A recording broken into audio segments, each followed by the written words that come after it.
Vijayawada TDP MP Kesineni Nani మీడియాతో మాట్లాడుతూ టీడీపీకి రాజీనామా చేస్తున్నా, చంద్రబాబు నాయుడు నన్ను వద్దని అనుకుంటున్నారు. నేనైతే చంద్రబాబు నాయుడిని టీడీపీని వద్దని అనుకోలేదు. వాళ్ళే నన్ను పొమ్మన్నారు కాబట్టి వెళ్ళిపోతున్నాను.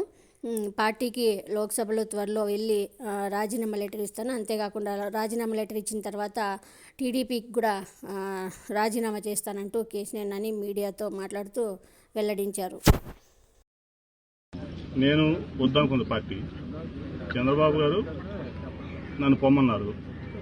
ఇంకా నేను ఉండడం అనేది కరెక్ట్ కాదు, మంచిది కాదు, మంచి పరిణామం కాదు. అందుకని ముందు వెళ్ళి స్పీకర్ గారు అపాయింట్మెంట్ పెట్టాం.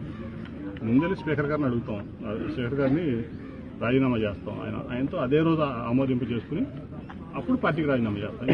ఎందుకంటే పార్టీకి ఎంపీ పదవి ఉండగా పార్టీ వదిలేసని చెప్పకూడదు, ఇంకో పార్టీకి వెళ్ళకూడదు, లేదా ఇంకో నిర్ణయం తీసుకోకూడదు. కాబట్టి అదే సోషల్ మీడియాలో పెట్టారు. ముందు లోక్సభకు రాజీనామా చేసి తర్వాత పార్టీకి రాజీనామా చేసిన తర్వాత మా వాళ్ళందరూ కూర్చుని ఇది చేద్దాం అన్నదప్పుడు ఆ నిర్ణయం వాళ్ళ నిర్ణయమే నా నిర్ణయం, నా సొంత నిర్ణయమే ఉండదు. మా వాళ్ళందరూ ఏం చేయమంటే ఇప్పుడు 4 రోడ్లు ఉంటాయి. ఏ రోడ్ల నుంచి వెళ్దామంటే డెస్టినేషన్కి మా వాళ్ళు ఏది నిర్ణయిస్తే మా వాళ్ళంతా కలిసి, ఎందుకంటే అందరిని క్యారీ చేయాలి కదా, నేను నా ఒక్కడి నిర్ణయం కాదు కదా.